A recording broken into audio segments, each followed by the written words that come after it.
He came back from war, but something didn't come back with him. When Major Charles Rain steps onto American soil after years in a brutal POW camp, the banners and speeches can't hide what's missing. His wife has moved on, his son barely knows him, and the pain he carries etched into every motion, every stare refuses to fade. Rolling Thunder isn't just about payback, it's about what happens when a man returns to a world that no longer has a place for him. Directed by John Flynn and based on a screenplay by Paul Schrader and Haywood Gould, the 1977 film presented audiences with something few were ready for. A story of retribution where the real damage had already been done. Beneath the surface of its violence is a slow, suffocating study in post-war detachment. A man reduced to ritual, silence, and unrelenting precision. Critics didn't know what to make of it. The studio feared it was too bleak, and scenes had to be cut just to get it into theaters. Yet over time, Rolling Thunder grew into a cult legend. Quentin Tarantino called it one of the greatest revenge films ever made and built an entire distribution label in its honor. But this isn't a film that wants to be celebrated,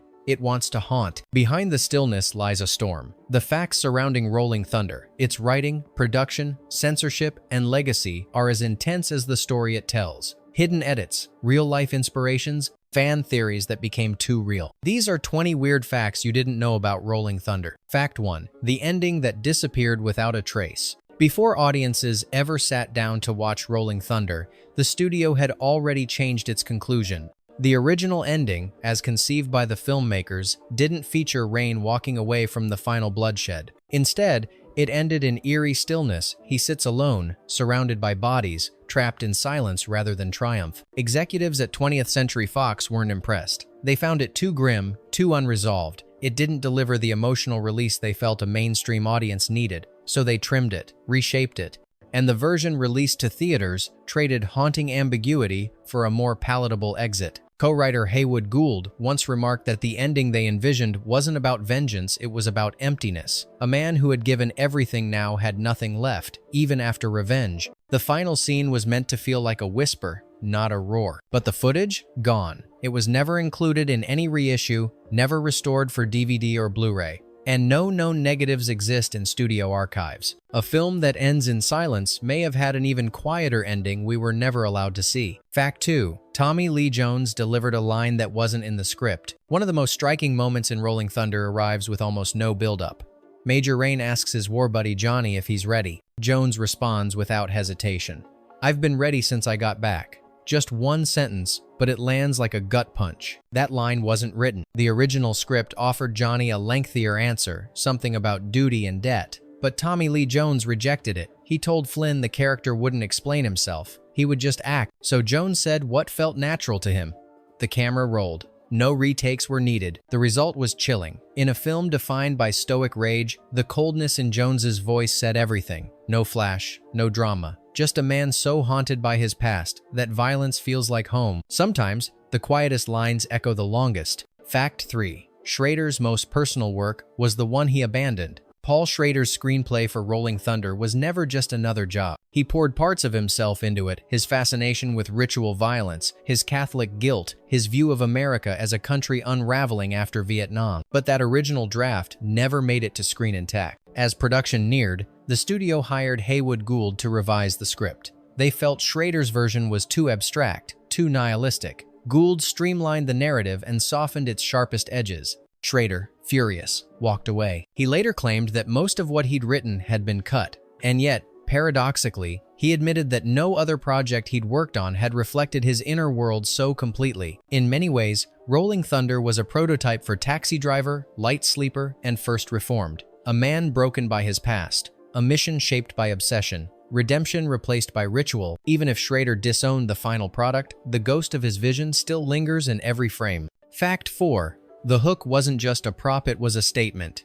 Major Rain's gleaming metal hook is the film's most memorable symbol, and it didn't come from nowhere. Paul Schrader was inspired by accounts of real Vietnam veterans who returned home disfigured, some of whom chose deliberately intimidating prosthetics. One such veteran replaced his missing hand, not with a synthetic glove or a cosmetic limb, but a sharpened metal hook, an unspoken defiance to the world that looked away from his sacrifice. That image stayed with Schrader. In the film, the hook becomes more than a replacement, it becomes an extension of Rain's silence. It's a tool, a weapon, a ritual object. When he sharpens it, we're not watching preparation. We're witnessing transformation. Unlike most action films, where weapons are external, Rolling Thunder makes the trauma internal. The hook isn't flashy or exaggerated, it's mechanical, deliberate, and disturbingly functional. It's not there for show, it's there because pain needs a shape. Fact 5. The final scene echoed a violent urban legend. The brothel shootout that ends Rolling Thunder may feel like a screenwriter's invention, but the setup draws from a real-world rumor. During development, director John Flynn reportedly heard about an incident involving two disgruntled veterans who stormed a suspected criminal hideout in rural Texas. The details were murky. It wasn't in newspapers. It wasn't formally recorded, but the story stuck. Two men who took justice into their own hands after the courts failed them. Flynn and Schrader adapted the emotional core of that legend. The final confrontation in Rolling Thunder isn't chaotic, it's ritualistic. No music cues, no witty lines, just calculated, lethal resolve. The building they enter may be fiction, but the rage they bring with them came from somewhere real. Truth doesn't always leave a paper trail. Sometimes it leaves silent. Fact 6. The censors nearly gave it an X rating because it felt too real. The most disturbing scene in Rolling Thunder isn't the shootout, it's the quiet, almost clinical moment when Major Rain is attacked in his own home and his hand is forced into a running garbage disposal. There's no dramatic music, no exaggerated screams, just a sound, metal grinding bone, a man going still. When the film was submitted to the MPAA, that scene raised alarms, not because of gore, but because of tone. It was too plausible. Too stripped of cinematic flair. The censors felt it crossed into psychological trauma, not entertainment. They threatened an X rating, which would have killed the film's theatrical release. Flynn refused to remove the sequence. Ultimately, they compromised, trimming just enough to avoid the dreaded label. But even in its final form, the scene remains infamous. It doesn't horrify you with spectacle. It unnerves you by refusing to look away. Fact 7. Tarantino tried to revive it, but even he hit a wall. For Quentin Tarantino, Rolling Thunder wasn't just a cult classic, it was a cinematic obsession. He hailed it as one of the most important post-Vietnam revenge films ever made. But his admiration didn't stop at Prey. In the 1,990 seconds, when Tarantino launched Rolling Thunder Pictures, a distribution label under Miramax, he named it directly after the film. His goal? To re-release overlooked masterpieces like Rolling Thunder to a new generation of cinephiles. He planned retrospectives. He pushed for a 35mm theatrical run. He even explored remastering the film with bonus material and lost scenes. But studio rights were fragmented. The original reels were either misplaced, altered, or locked away. Even with his influence, Tarantino couldn't wrestle the film back into the spotlight the way he wanted. Despite that, traces of Rolling Thunder are everywhere in his work. The solemn pacing, the outbursts of violence, the characters who act without explanation. The thunder didn't return, but it echoed. Fact 8.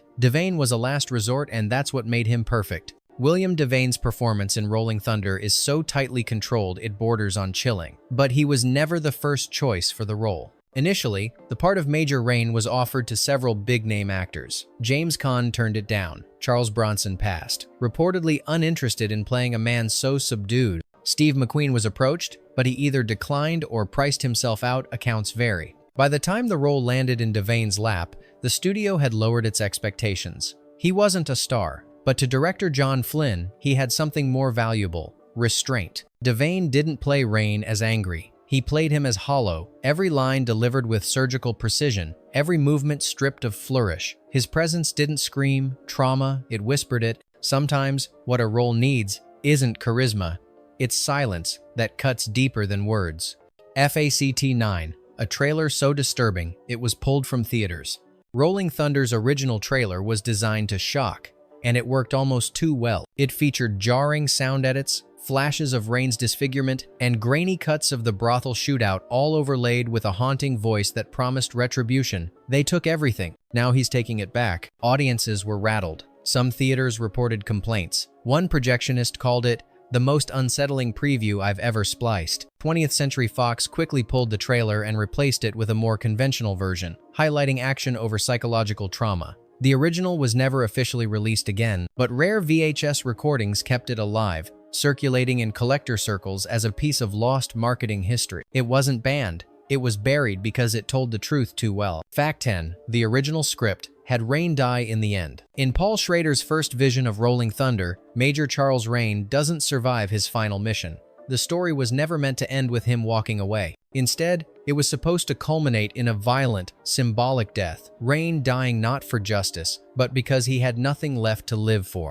The planned climax was bleak and deliberately unresolved. Schrader viewed Rain as a man already spiritually dead, and the final shootout as his last act of emotional detachment, a form of suicide dressed up as vengeance. But the studio didn't agree. Executives demanded an ending that left a sliver of hope, or at least survival. They believed audiences needed someone to walk away, even if hollow. So the rewrite came, the blood stayed, but Rain lived. Schrader wasn't pleased. He later said the revised conclusion robbed the film of its real message, that violence doesn't redeem, it consumes. In the final cut, Rain exits the brothel alive. But look closely. No one said he was whole. Fact 11. Police departments warned it encouraged vigilantes. When Rolling Thunder hit theaters, its raw depiction of justice by force caught the attention of more than just critics. Law enforcement agencies took issue too. Several police departments raised concerns that the film glamorized extrajudicial revenge. Some officers warned that it could influence viewers, particularly veterans disillusioned with the system, to take justice into their own hands. One precinct in Illinois even issued a bulletin to officers, advising that the film could spark emotionally volatile reactions in certain audiences. In private conversations, police chiefs described the film as irresponsibly honest. The filmmakers pushed back. Flynn said the story wasn't a call to arms, but a study in despair. Schrader insisted Rain was never a hero, just a man shaped by silence and institutional neglect. But the controversy stuck. Because Rolling Thunder didn't glorify the violence, it made it feel disturbingly logical. Fact dos. A quiet, cut scene revealed Rain's spiritual emptiness. Tucked away in an early draft of the screenplay was a scene that never made it to the final film, but those who saw it say it held the key to understanding Major Rain. In the omitted sequence, Rain visits a small church alone. He doesn't kneel, he doesn't pray. He just sits in the back, expressionless. While a baptism takes place at the altar, the camera lingers on his face as a priest lowers an infant into holy water. Devane whispered a line during the take, unscripted, almost inaudible. "That kid's got a clean start." The scene was removed after test screenings. Executives called it too opaque, too slow. But editor Frank Uriost later said it was the one moment that showed Rain's complete emotional detachment, not just from people, but from the idea of renewal itself. It didn't need guns, it didn't need blood, just silence in a place built for grace. And in that silence, we understood. Rain wasn't looking for salvation. He didn't believe in it anymore. Fact 13. The hook was so heavy, it became a safety hazard. While most action films use rubber props to avoid injuries, Rolling Thunder took a more dangerous route. The hook worn by William Devane wasn't lightweight foam or plastic. It was crafted from actual metal. The production team had tried softer versions, but none looked convincing on camera. Devane himself pushed for authenticity. He wanted to feel the weight, the cold, the burden of it, and he got exactly that. During one rehearsal, the hook swung a bit too far and clipped a background actor on the shoulder. No bones were broken, but the impact was hard enough to leave a bruise and a quiet ripple of panic through the crew. From that point on, they created two versions, one real, for still shots and close-ups, and one safer for movement-heavy scenes. But Devane preferred the real thing, especially for moments where physical tension mattered. The hook wasn't just a costume piece, it was an extension of the character's damage, and sometimes, that damage was sharp enough to hurt the people around him. Fact 14. A crew member quit over the film's most brutal moment. The garbage disposal scene where Rain's hand is mangled in his own kitchen remains one of the most disturbing in 70-second cinema, but behind the camera, it provoked a different kind of shock. One assistant director walked off the set entirely after witnessing the first full rehearsal of the scene. According to insiders, he believed the sequence crossed an ethical line. It wasn't just violent, it was personal, intimate, too raw. Director John Flynn stood firm. He believed the moment was essential to understanding Rain's unraveling. Without it, the rest of the film would lose its emotional spine. Production paused briefly, but the crew reshuffled. The scene stayed. Years later, Flynn reflected on the decision. He said, "We weren't trying to scare people. We were trying to make them feel what pain really does, how it paralyzes, not explodes." For one man on set, that was a line too far. But for the story, it was the point of no return. Fact 15. A college class accidentally turned it into a PTSD case study. In the early 1980 seconds, a psychology professor at a small California university screened Rolling Thunder for a class on trauma. The original documentary he planned to show had been lost in the mail. With limited options, he picked the film out of curiosity. What happened next surprised him. Several veterans in the room, many of whom rarely spoke, reacted viscerally. One walked out. Another sat in silence for nearly 30 minutes after the credits rolled. When asked why, he simply said, "That wasn't a movie. That was memory." The professor realized that while Rolling Thunder was fiction, it captured something raw and unspoken. The emotional distance, the flat voice, the ritualistic repetition that many veterans lived with daily. He continued showing it in later classes, not as entertainment, but as an emotional artifact. Not medically precise, but psychologically honest. The film wasn't designed to be therapy, but for some, it became a mirror too accurate to ignore. Fact 16. The brothel was once a cowboy saloon. The grimy, claustrophobic brothel, where Rolling Thunder reaches its bloody climax, wasn't custom-built for the film. In fact, it wasn't even meant for this genre. The structure was originally constructed as a Western saloon set for an unrelated cowboy movie filmed just months earlier. After that production wrapped, the set was left standing on the outskirts of a regional lot in Texas. When the Rolling Thunder team scouted locations, they stumbled across it, and director John Flynn immediately saw potential. The design was gutted, redressed, and given a 1,970 seconds makeover. Out went the hay bales and swinging doors. In came velvet wallpaper, dim lamps, and fake paneling. But the bones of the Western remain. Look closely during the shootout scenes, and you might spot details that betray the set's former life: ornate wood carvings, reinforced floorboards made for stampeding boots, or an old bullet hole patched over with tape. What began as a frontier backdrop ended up hosting a modern execution. The Old West gave way to a new kind of justice. Fact 17. The music was minimal by design and composed by a pop guy. Barry Devane, the composer of Rolling Thunder, wasn't known for thrillers. Before joining the film, his biggest credits included soft rock ballads and mainstream television themes. He had never scored a story like this before, and that's exactly why Flynn chose him. Instead of going with a traditional orchestral composer, the filmmakers wanted someone who could create discomfort through restraint. No sweeping melodies, no emotional cues, just quiet tension. Devane delivered. The soundtrack barely rises above a whisper. It leans into long silences, haunting tones, and melodies that never quite resolve. It sounds more like an echo than a score. Audiences weren't sure what to make of it. But over time, critics came to appreciate how well it fit the film's internalized violence. It didn't underscore Rain's emotions, it exposed the lack of them. Sometimes, the scariest music is the one that refuses to tell you what to feel. Fact 18. A real POW consultant left after just 1 week. In an effort to ground Rolling Thunder in reality, the producers hired a former prisoner of war to serve as a consultant. His job was to advise on the psychological and physical toll of captivity, so the story would resonate with authenticity. But after only a few days on set, he walked away. According to crew members, the consultant found the tone of the film deeply unsettling. It wasn't the violence that disturbed him, it was the accuracy. He reportedly felt that the character of Rain reflected too many truths about soldiers left to fend for themselves once they returned home. He feared the film might be misunderstood, that instead of being seen as a warning, it might be embraced as validation for vengeance. Rather than stay and try to redirect the project, he chose to leave. He didn't make a scene. He didn't issue a statement. He just vanished. Sometimes, the deepest discomfort comes not from exaggeration, but from seeing your own story staring back at you. Fact 19. Military theaters quietly left it off the schedule. Rolling Thunder was never officially banned by the US military, but if you tried to watch it on a base theater in the late 1970 seconds, odds are you couldn't. While other films dealing with war and veterans played regularly in military screening programs, Rolling Thunder was rarely, if ever, shown. No memos were issued, no formal declarations made. But behind the scenes, base entertainment officers were informally advised to skip it. The reason?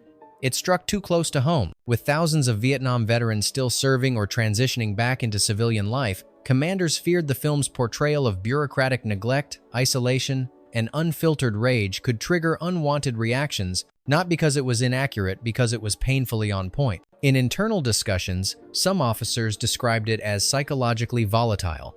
Others simply called it too honest. The film didn't glorify heroism.